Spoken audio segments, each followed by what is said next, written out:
So welcome to making the most of Lexile measures in the classroom.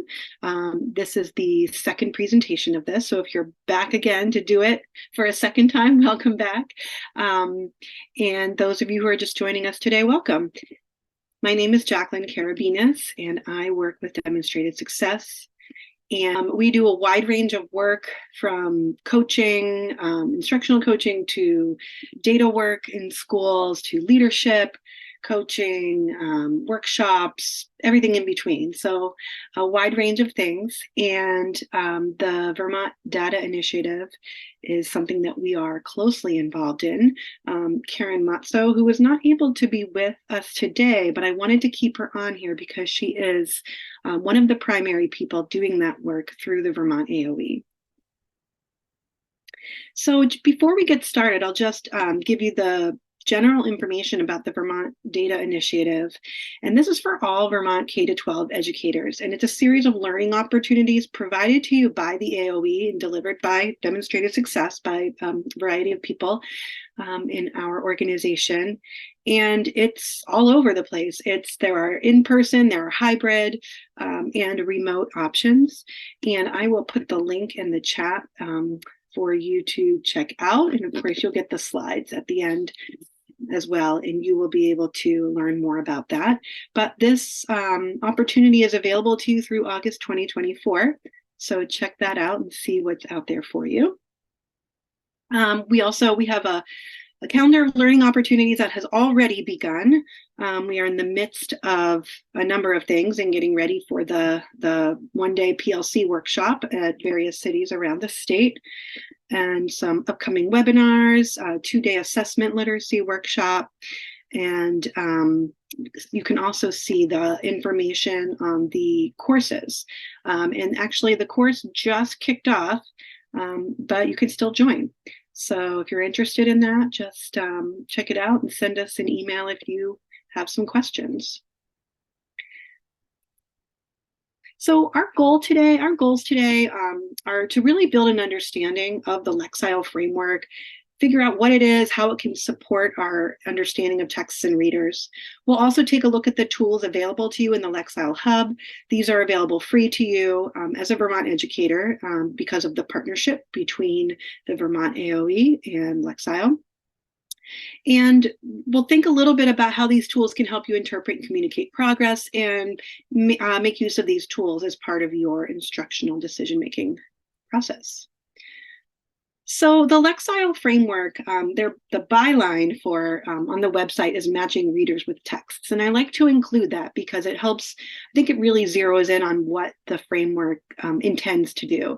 And this, both Lexile and Quantile, which is the sort of the math version of this, and that we'll have a webinar on that coming soon as well, are owned by Metametrics. And so Metametrics is a company whose line is to bring meaning to measurement by matching students to resources using a scientific universal scale. So it really just gives you a general idea of the intentions of the company and what they want to do. And so, like I said, the tools that we'll explore later are available to you free because of the partnership between the Vermont AOE and Metametrics. And again, I mentioned quantile measures. If you're looking at using these measurements to support your understanding of math instruction and your students' performance in math, these webinars are upcoming. So Lexile text, a Lexile text measure, rather, it tells you how challenging a text is to comprehend. And over 100 million books, articles, and websites have Lexile text measures, have been analyzed for that. And so I just want to plant the seed of generally what it is we're talking about. We are talking about a measurement system, and Lexile measures land along a continuum. But it's important for us to take a step back for a moment before we dig into this framework to consider the role that frameworks can play in our decision making. And so just to go to a completely different topic, thinking of nutrition. there are so many different frameworks depending on, who you are and what you need for nutrition. There's, caloric intake ranges and BMI, looking at macronutrient balance, food groups, nutrient labels. There are a lot of different ways that people can look at frameworks to make decisions about their nutrition. And how we determine that might be based on those frameworks, but it also might be interested in things that are a lot harder to measure with a number. Things like purpose, interest, motivation, availability, and access. I think of purpose and interest, along with nutrition. If, I'm making really solid nutrition choices, but, it's my birthday and we're having cheesecake, my purpose and interest shift a little bit, and that's okay. So I just wanted to kind of give a familiar example of measurement frameworks so we understand that they are a piece of the whole when we're making instructional decisions. Because when we make decisions about things, it's similar. When we make decisions about foods, rather, we're thinking of it as, it's one piece of the big picture. It can be a starting place, but not prescriptive by any stretch. So the Lexile framework aims to help educators gauge the degree of challenge between the ability of a student and the text difficulty, and also wanting to find tools to connect students with text. It can take a longitudinal view of student growth toward college and career readiness and help us to understand and more effectively communicate progress. I just saw some of you mention your chat is disabled. Sorry about that. Use the Q&A, and if I get a moment here, I'll see if I can poke around and enable it for you. Thanks for letting me know. And so the idea is that because text level and student comprehension are reported in numerous ways across numerous assessments, the idea is that you can bring meaning to the measurement through this universal numerical scale. The Lexile measures themselves come from they come from an assessment. And so there is a wide range of assessments in products that share Lexile measures. I will put this link. Oh, I can't put it in the chat because you won't get it. That's all right. You will get all of these links at the end. There are numerous reading assessments and products that report student reading ability as a Lexile measure. And so it's a global measure. And so if your students take a state assessment, you have your Lexile range reported for a student that is based off of the test assessment of that student's global ability.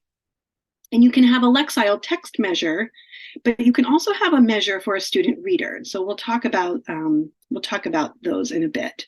And you'll see in the Lexile ranges as we begin to look at these more closely, they range from below what's called 0L, so 0 being the measure and L Lexile for beginning readers in early reading text to above 2000L for advanced readers in text.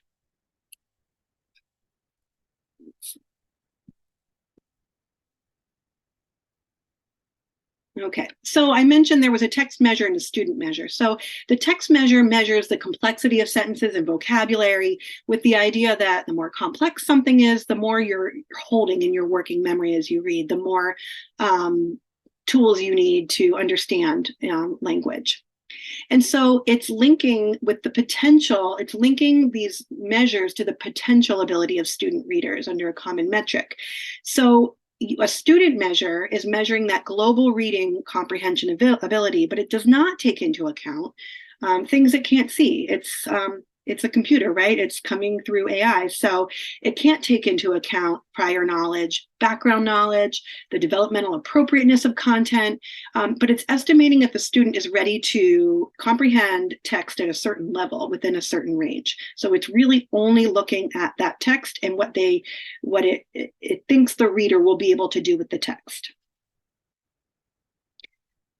So the measures, they're a measure of the student's ability. They can be a tool to plan instruction, but they're not labels. It's really important to think about what they aren't. So they're not labels for students. They're not meant to be a score or a grade. They're also not meant to be a diagnostic tool. It doesn't give the full picture of how a student may interact with a text, definitely not a prescription for literacy.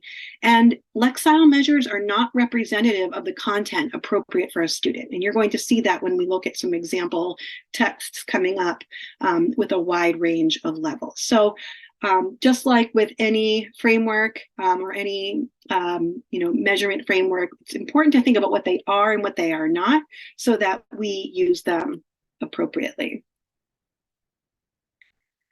So thinking about two kinds of measures, we have quantitative measures and we have qualitative measures. So the quantitative measure is the Lexile measure, the readability of a text.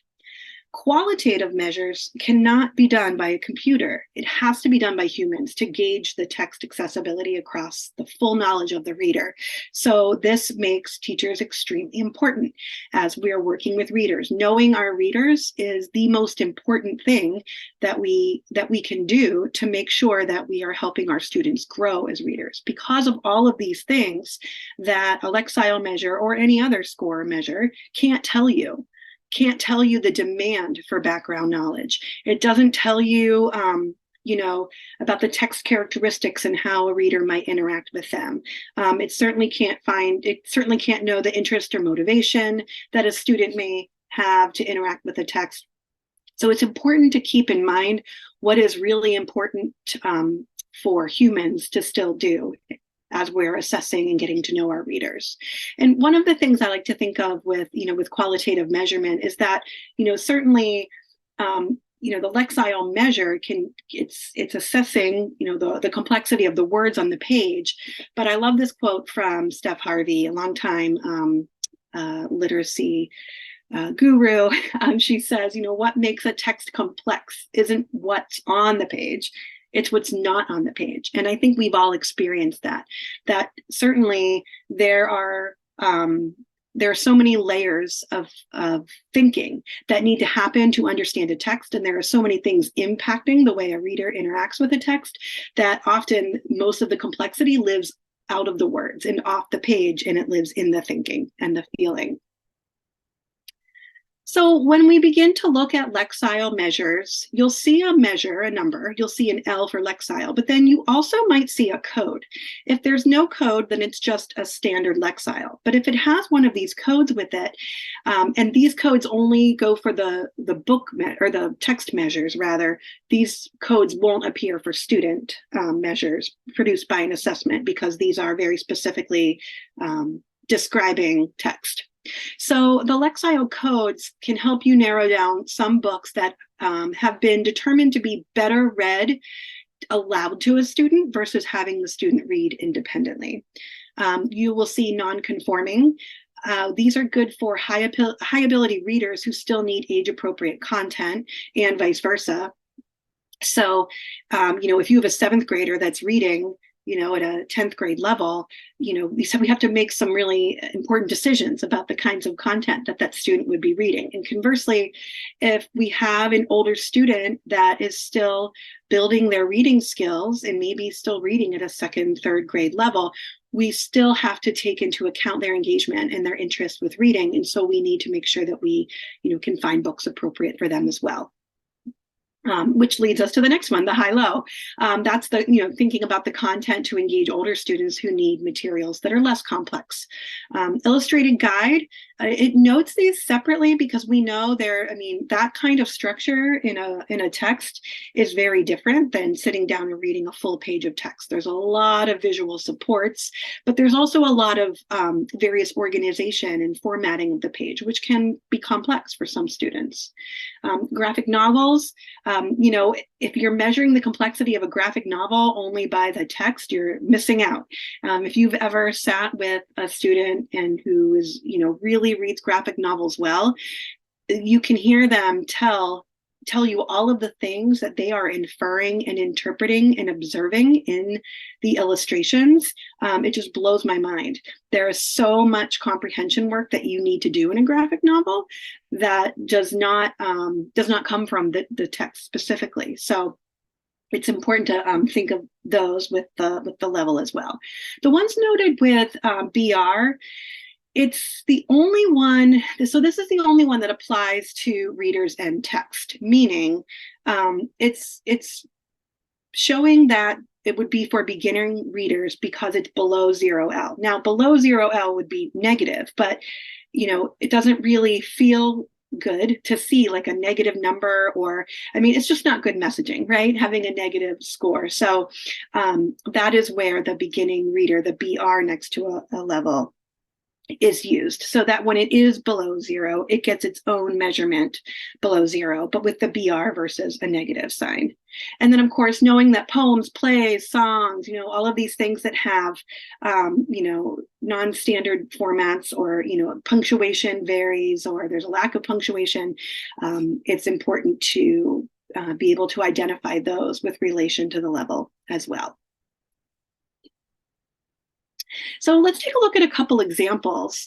And again, I just want to remind you that if questions pop up for you, please feel free to use the Q&A.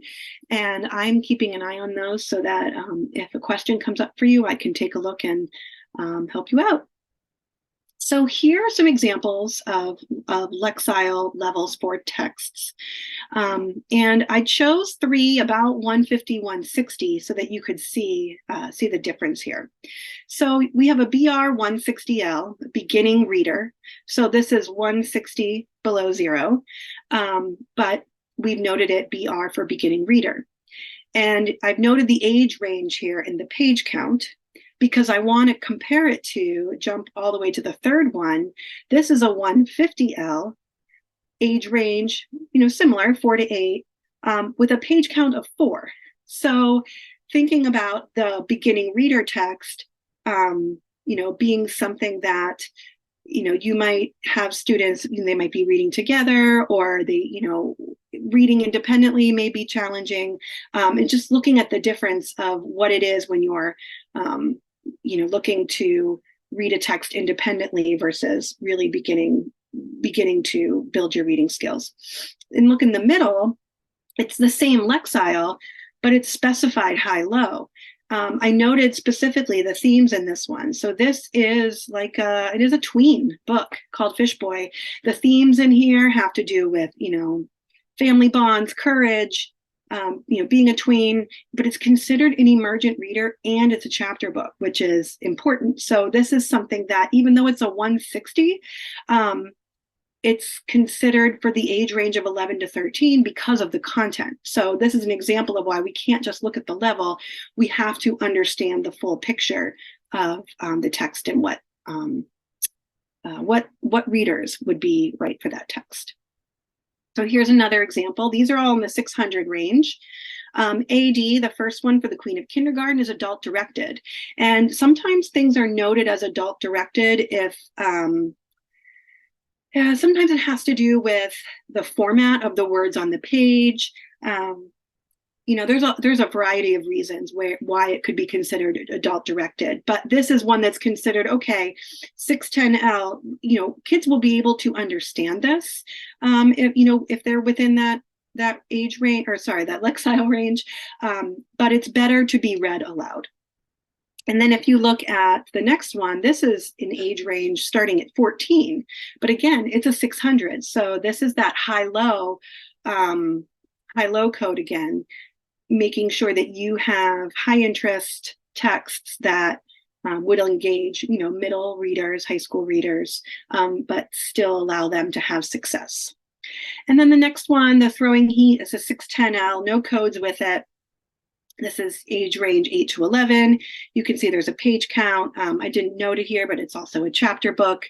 And then the last one is the NC, which was non-conforming. So this would be for, a student that is reading way above their grade level. So perhaps this is a first grader, reading within the 600 range. But, you're trying to find high interest text that's at their level, so they can be challenged, and they can also grow as a reader. But it's, even though it's 610, it's going to be a text that is appropriate content or appropriately organized for a younger age. A couple more examples here. So these are all in the 750, well, these first two, 750 to 850. And then the next two are NP, the non-pros. which don't have a Lexile level. So the GN graphic novel, remember we said that, there's fewer words in a graphic novel, but so much to comprehend on the page. And so that's why it's specifying that here so you can see. And then we have the illustrated guide, pretty much in the same range, 820L. And again, just pointing out that there are different things that you need to do as a reader to comprehend an illustrated guide versus reading a chapter book where you read top to bottom, left to right, page after page. So these next two, when you're looking at non-pros, this really comes down to you making the choices that are best for your content and your students. You can see, we have everything from the collected poems of Langston Hughes to the Wheels on the Bus. And, they don't come with that Lexile number because sentence, you can't measure sentence complexity with poetry, right? Because you're not going to have the same kind of features. So just some more examples so that we can get a better understanding of how to interpret these levels. So the next few range from like 900 to 1300.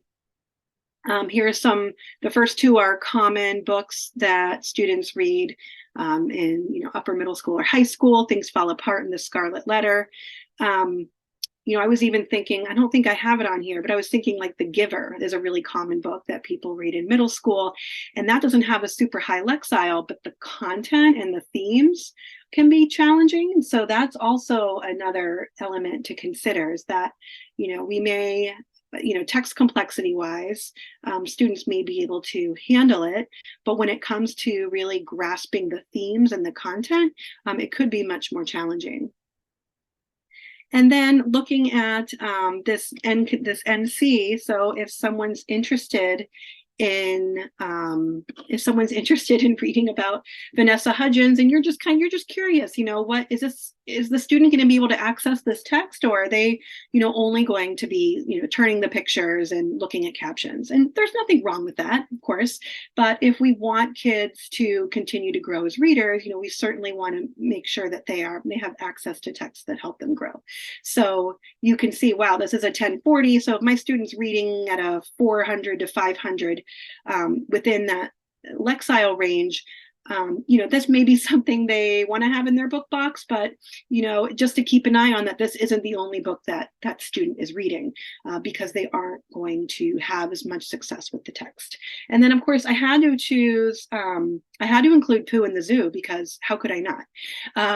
So I included Pooh in the Zoo because I think it's fascinating that this is a 950. I actually don't know this book. I'm going to go to the library and check it out so that I can see a little bit more why it's assessed to be a 950 Lexile measure.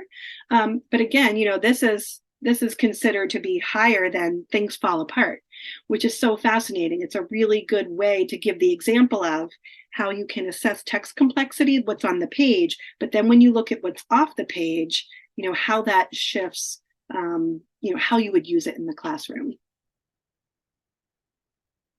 All right, so we're going to take a look at the tools in the hub, and I'll just pause for a moment and see if there's any questions.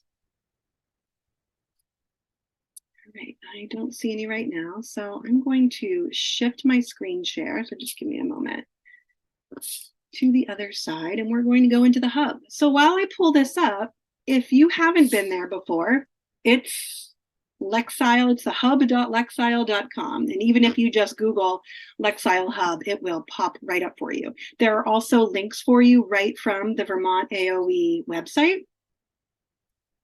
And you can get there. All right, here we go. I have so many different windows open right now. Make sure I show you all the things I want to show you today. There we go.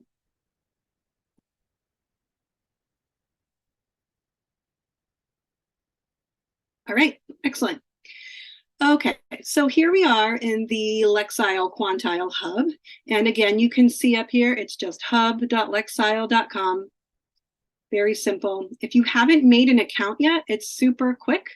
You go to register, you fill out the information, make sure you use your school address. and choose that you're a teacher.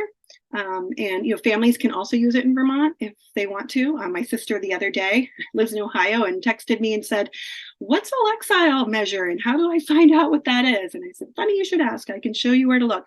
And this is it's just made available to you from the Vermont AOE because of the partnership. So once you're in and you have you've registered, then you have access to all the tools.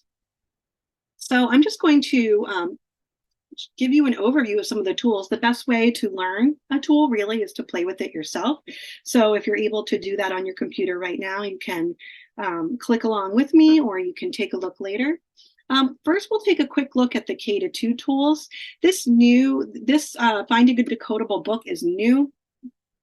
This was a new ad. I'm not sure, in the last few months. I can't remember when it came here. But this is a tool where you could find, if you were looking for a particular decodable to meet a need for your students, you could do that. Now, I don't know. I would be very curious to hear how K-2 or even K-3 teachers would use this. Typically, when schools are using decodables, they have a set of decodables that they're able to choose from. And so I'm not sure exactly how this would be useful unless you need a wider range of texts that are decodable for a specific student or a specific group of students for some patterns that they need work with, or if you want to include decodable texts in a text set. I think that's the biggest way I could see this to be used. And so if you teach third grade and you have a text set on life cycles, and you have a lot of really wonderful rich texts to share with your students on life cycles for read aloud and shared reading or whatever it is that you're doing, but you want to add some that are decodable and still work with your thematic unit, you could take a look here and then find some titles that maybe your school could use funds to purchase. So I just wanted to show this tool for you because, again, if you're using decodables, you likely have a whole set of them, but it gives you an option to quickly be able to find decodables that focus on certain sounds that you're looking for just from this drop down. So that is one tool that you can use. The next tool is the decodable passage. Oh, it wants me to sign in. So you saw it said upgrade to premium, and that's because I wasn't signed in. But once you are registered and signed in, you won't get that message. So the decodable passages, it's the same thing. If you want to pull a quick passage for students, I mean, these aren't going to be rich text, right? There's not going to be a lot of meaning making going on with this kind of text. But if you want a quick passage that can just tell you whether a student is starting to acquire the skills needed to read words with certain patterns, then here you go.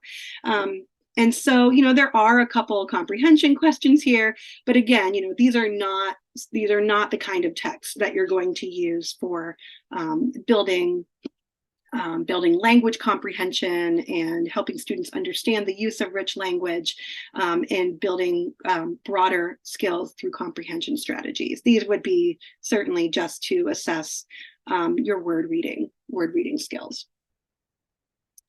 All right, so let's take a look here. So this one is a high frequency phrase list. Now, when I first saw this, I thought another word list. There's so many out there. You might use a fry list or whatever it is that you have at your school. But I think what was interesting about this list is that this list is compiled from words that typically show up in grade level texts through their Lexile measure. And so, if I click download PDF, it's just going to give me a PDF of the word lists per grade level. And then you can have that as something that you might use. You might use an instruction, or you might just use it to cross-check with, your units of study to see, if you're the kind of vocabulary rather that you're choosing to focus on, checks with the various Lexile ranges aimed at grade levels. So something to look at. The most popular tool certainly is Find a Book. Find a Book is exactly what it sounds like. If I want to know what Harry Potter is for a Lexile, because I have a fourth grade student that walked in with it, and I know that they are they're really invested in reading it, but I want to understand, you know, how challenging it might be for them. I can gauge it here. So I'll take a look. So here's Harry Potter and the Sorcerer's Stone. So this is 880. So what this tells me is, okay, so I have a student that wants to read this. If my student is reading in the, 6 to 800 range, or, 800 to 900 range, fine. If they're not, it doesn't necessarily mean we say, no, you can't read it, because remember that purpose, interest, motivation, that piece is also key. It plays a part in reading for sure. So it may be that, we just keep in mind that the student may need multiple check-ins. Maybe if you're still using conferring in your classroom, you have some check-ins to hear the student read and to talk about what's going on, and to make sure that they're feeling success and enjoying it. So, again, we don't want to use Lexiles as like, they're not a gatekeeper, and they're, we're not going to gatekeep books necessarily, but they do give you an idea of maybe the kind of support students will need.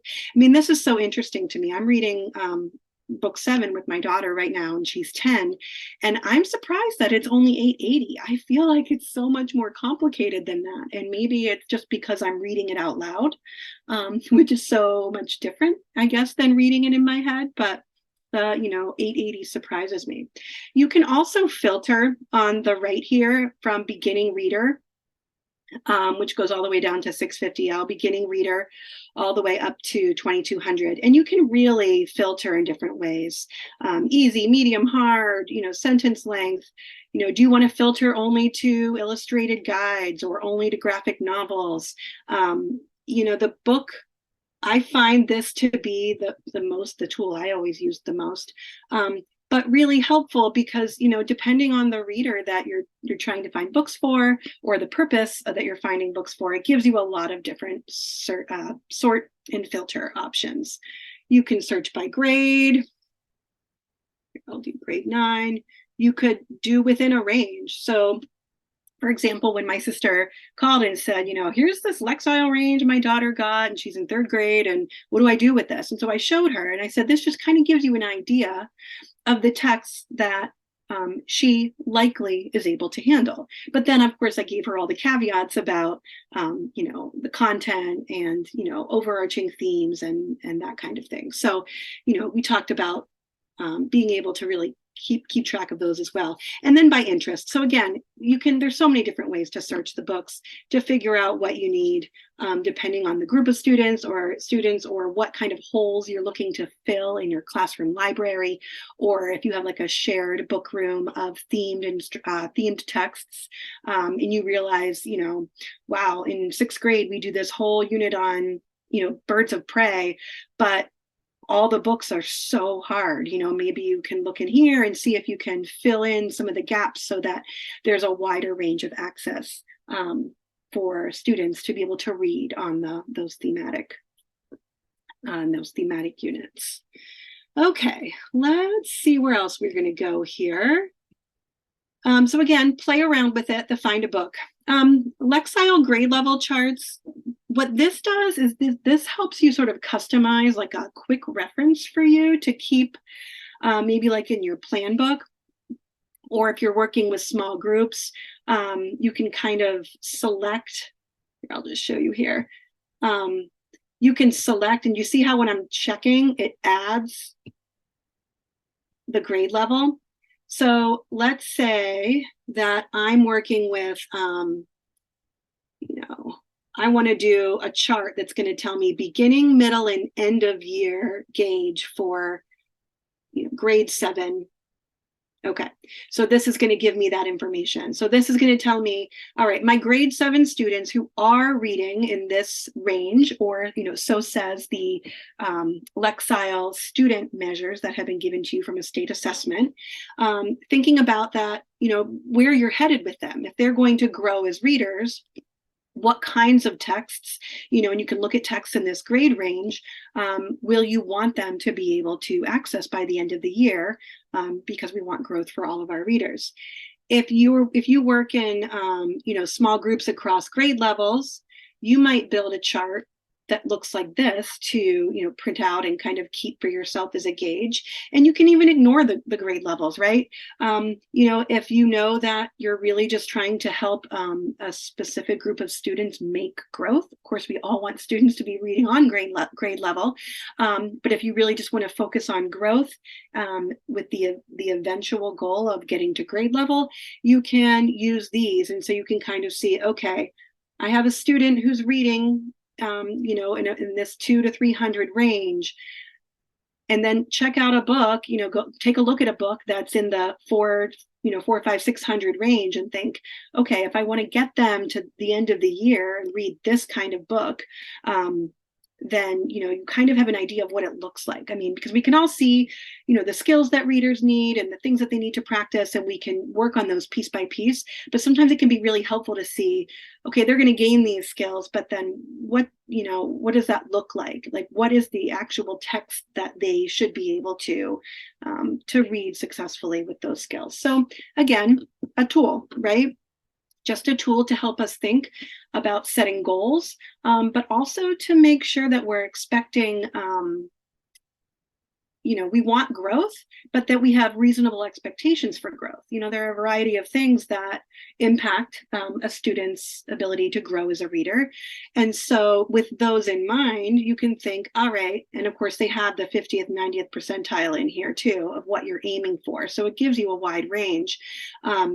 But, you may have a reader that's, say, a reader is reading, between 500 and 600, and you're thinking, get them to 985 by the end of the year. Like, I have no idea if that's possible. I would love that. It's okay. You can set other goals and take a look at some other books. What are some other types of books that you might work towards? So again, this one, and see right here, this download PDF. Once you build the grid that you want, then you can just click download and it will download exactly what you see there. So another tool for you there. Okay, the text analyzer. This one is good for like a website. If you've curated 6 websites that students are going to use for their inquiry question on what is justice, and you've curated websites that have the kinds of content that they'll be able to engage with, but you want to kind of see if it's going to be accessible, if the text will be accessible to kids, then you can paste some of it in here. Another way you could use this, if you were doing like buddy reading, with student writers. So like if the 6th grade students wrote a story for the 3rd graders and the 3rd graders wanted to use it, just to get an idea of, you can plop the text in here and kind of see, if they're reading it, like, can they read it on their own? Should we read it together? Just an idea. So just another way you can use a tool to really figure out, how comfortable students will be with a text and what kind of scaffolding they may end up needing. Let's see. Okay, the growth planner, we'll look at quickly. I feel like this is one where, if you have, like, I feel like you could do this on your own. Like if you were working with individual students or small groups, this might be a visual way that you can set goals based on the students' needs and the kind of instruction that you're going to provide them. I don't know if this would be helpful for students to do. I mean, not all students would necessarily be motivated to, monitor growth in this way, but some might. And so if you have a student that has a particular goal or is highly motivated by goals, it could be something that you can build, and you can add their measure along the way. You can put the measure in, you can put the month that you got that measure, grade, and you can just continually see this add measure here. You can continually add measures. And so it will kind of show their growth along the year.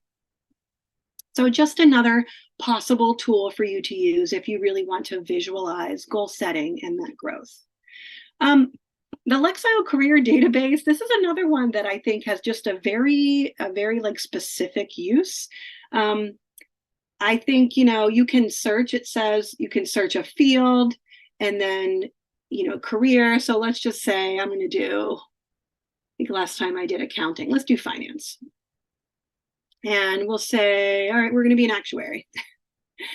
All right. And this is going to let us know the Lexile range that this job, may have to, the level of text that this role may have to read. Now, how accurate these are, I'm not actually sure at all how they come up with these. I am sure they have a highly developed and scientific way, but I just always want to give the caveat that, of course, we're not going to sit with our, juniors and seniors in high school and look at these and be like, yeah, you're only reading at a 900. You definitely can never be an actuary.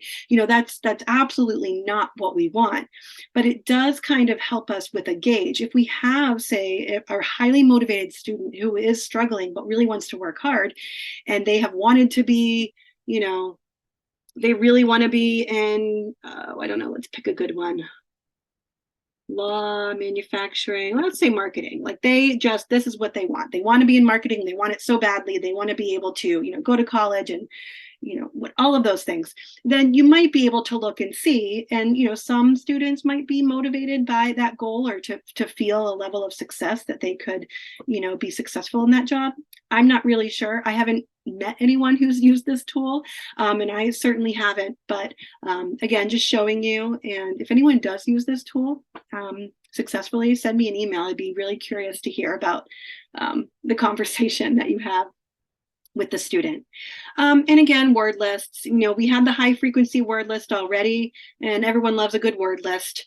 You can do it by grade, you can do it by domains, you can get a spreadsheet or a PDF. And again, it's just a way to get a good look at the kinds of words that students in that grade level will frequently have to access. In some ways, when you're teaching a unit, it's hard to pick. You try to narrow it down what vocabulary is going to be the most bang for your buck to really teach the students. You might have like a handful of really specific, like technical words for a topic. And the bulk of your words are going to be words that students are going to encounter often in that unit. And so this might help you find that find that bulk in the middle and find words that are on grade level so that you're helping students work toward grade level vocabulary to access grade level text, but also give you some other options for vocabulary choices, looking at the higher grade levels and being able to maybe choose some words from there. So just another tool with the word lists. And then the last one here is the Lexile Measures Manager. So this one is basically like this. If you have a student, say, who's been pretty transient, and you have their file, you have their test scores, but they took the state test in New Hampshire, and then they took the state test in Vermont, and then they took the NWEA somewhere, and then they took all these different tests, and you're just getting so much information. They all produce a Lexile, right? But you're having a hard time sort of keeping track of it all. You would put the information in here. I'll just throw this in really quick. Okay, and so then you can input the test and the measure and the date over time, and you can continue to add them, and then it will analyze it to kind of help you make sense of all of that data. So just a suggestion of that tool. And again, a very, very specific use when you're trying to make sense of, either a student who was transient, or even if you have a student that their test scores just come out all over the place. On the state assessment, they did amazing, but on NWEA, they tanked, and neither of it matches what you see in the classroom. And so you give them another assessment, and all of that. When you're trying to put the puzzle pieces together for a student, based on the wide range of information you have, that can be a way to go. And then when you get to the bottom, these are the quantile tools for math. So we won't look at those, but you will, if you attend that webinar, you'll join my colleague, Heather, and she will tell you all about those. All right, I'm going to jump back into the slides, but I'm going to check the Q&A first. All right, still no questions. I know, a lot to take in, right? And you really don't have questions until you start using a tool. All right, let's come back and see where we are. All right. So thinking about these Lexile measures, your greatest growth is going to happen within the Lexile reading range. I'm assuming you all can see my screen now. I just switched screen shares. If you can't, just throw something in the Q&A for me, please. So thinking about the ranges. So the idea is that 100 below and 50 above are the sweet spot. So let's say your student reads and comes out, their state assessment shares the Lexile level of 820. So, okay, 820, great. That's our starting point. So 100 below and 50 above would be the sweet spot. So we're looking at 720 to 870. Now, we don't have to put these in stone, 720 to 870. It could easily just be 700 to 900, right? But it gives you an idea of where you're starting, because it's going to help you gain an understanding of what texts might be needed to access both the text and the content. So this is like when I was talking about, like when you have thematic text sets and you want students to be able to learn content, but also be able to read the words. This is a good starting point for that, to make sure you have a wide range of texts that are going to provide access for kids. But then also it's understanding what scaffolding will be needed to access it. So if you're doing, if you're doing a read aloud, kids typically they're, listening to a read aloud have much higher comprehension and language comprehension than they would if they're reading a book on their own. And plus you get that benefit of like pausing and talking and the discussion and all of those things with a read aloud. But it also will tell you, if you're doing a read aloud that's at like 900 and most of your kids are kind of below 600, it doesn't mean you can't read it necessarily if you feel like it will be a successful experience for your class. It's just, you might want to think about the way that you scaffold your reading, your instruction, visuals, how you're engaging students throughout the text, and maybe even chunking it into the right pieces. If a student is going to read a book for, say a book group, whether it's a guided reading book group or it's more of like an independent led book group with teacher support, this is a good way to think through what kinds of graphic organizers might they need. Are kids going to need to really divide this into more pieces versus just the chapters because it's on the upper range of their Lexile or it's a little bit above their Lexile range, and it might help you really target instruction. So if you have small groups, then you can design small groups that are helping students work within, that higher end of their Lexile range so that they can, have like an instructional level. But it also helps you see, you can design the kinds of things that particular group needs with that text. So again, it's all about instructional decision making. We always have to think about the reader and the text and what's going to happen when they get together and what do we need to make them successful. And so then this last piece really connects to Jody's question that I see in the Q&A. She asks, what's the best way to communicate with parents about Lexile levels? And so that really links here. So we're promoting growth and monitoring progress with the common language, but it is a really important question. How do we communicate with them about Lexile levels? So, I think that being transparent with families is always a good thing to share the information we have.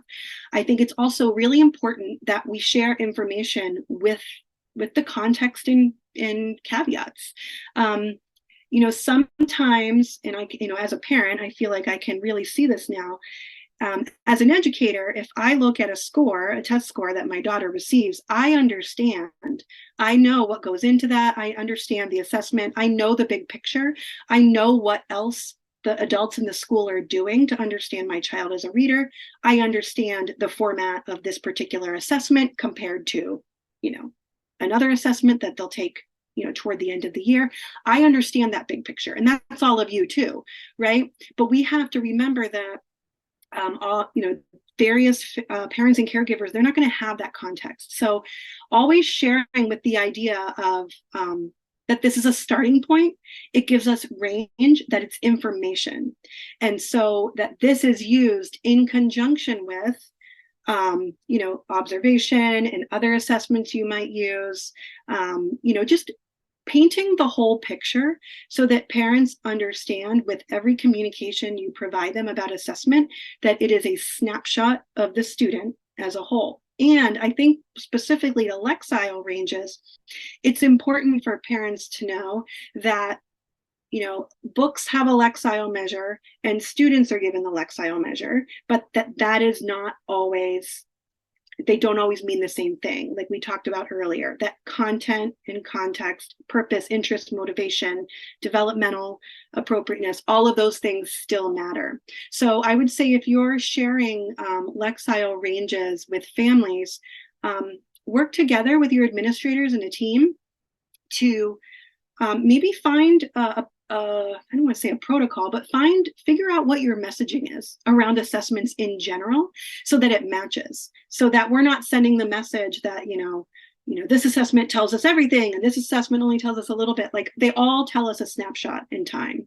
And so it's important to remember. But then the last thing I'll say about that is that because the student measure is the global ability, it's, there are certainly some things that a student may be able to handle or not handle text-wise that opportunity didn't show up for them on the test. And so, knowing your reader and talking with your reader and listening to them read and having conversations about reading is always going to be kind of that final say as to what they're reading.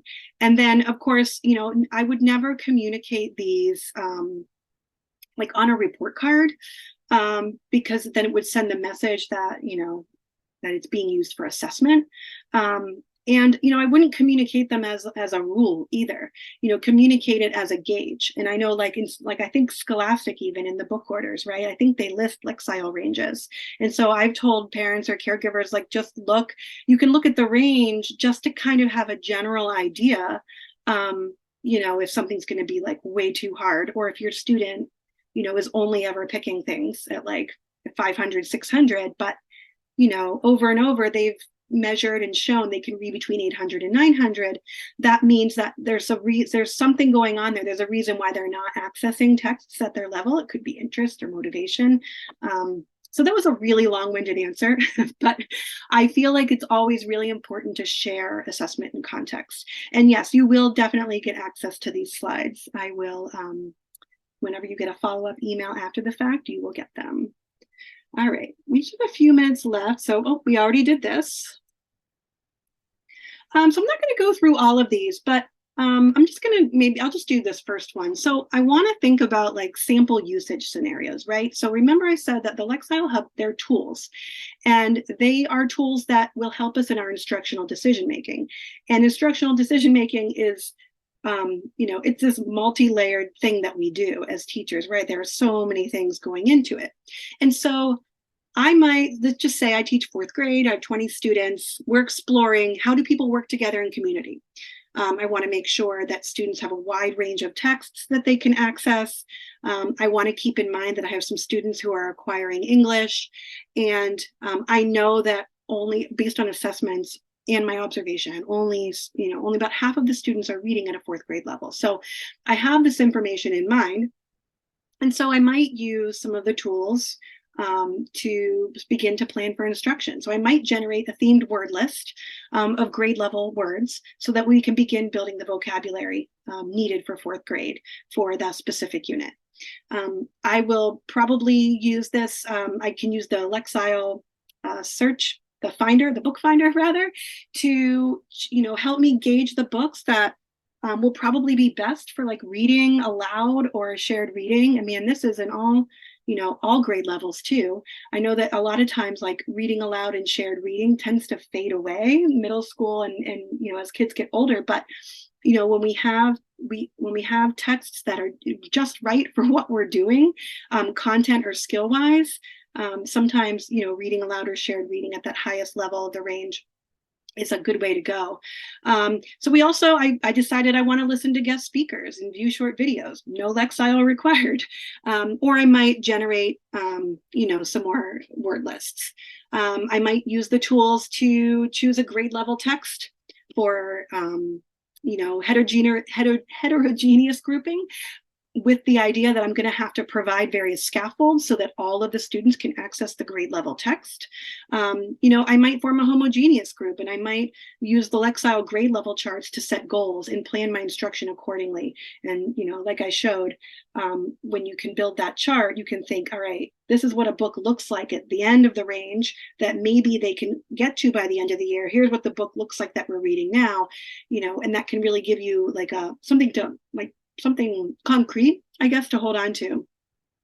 For independent practice, I might, use the Lexile Book Finder to build text sets for students, to make sure students are, reading, have access to books that are in or slightly above their, the upper end of their range to stretch them as readers.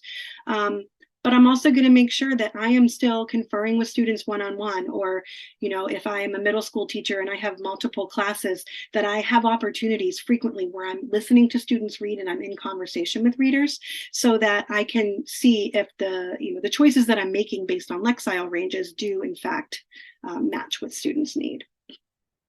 Another one too, thinking about the decodable texts. I think I even gave this example earlier. If you want to fill in some holes for thematic units, lots of different ideas here. I don't need to go into every single one of them, but you'll have them on the slides. I just really want to paint the picture that you're going to have so many different things that are impacting your text choices for students, for instruction, and that this looking at the Lexile ranges can be a really good starting point for you, because ultimately this is what we're going for. We want intentionally planned instruction, choosing texts intentionally, so that we're gradually building students toward complex texts, but also having them be able to, work toward transfer so they can read on their own and read independently, because we want them to be confident, and we just want to be efficient. There's not a lot of time in the day for planning. And so if we need a quick gauge to see, oh, we found this great title for our book groups, and we're letting kids pick titles, and kids, some students picked a title and I'm not sure if it's going to be too hard for them, just check out, use the book finder, check out the Lexile range, and then, determine if the student will be successful or not, or if they're going to need some extra support. So again, one of the many tools. And again, it's that hub, it's hub.lexile.com. It's super easy to get to. And if you honestly just Google Lexile, it'll come up pretty quickly. All right. This is just a reminder about the upcoming opportunities. Again, you can see those on our website. When you get the slides, you'll be able to see these in more detail. There's a lot of things going on with this Vermont Data Initiative. And so there's a lot of information that's available to you, this weekly field memo. So lots of things available to you. So please reach out if you have any questions once you dig into the hub and start to use the tools. And I really don't mind, even if you're starting to try to make sense of the ranges and you're thinking, this is how I think I might use it. Here's what I want to do. Just email me. I love the distraction in the day to really talk through what's actually happening in classrooms. So my email's up there and you'll get it again with the slides. But thanks for joining today. I know that was a lot of information I threw at you, but I'm sure that you'll be able to take it and take with you what works for you in your practice. All right, thank you, everybody.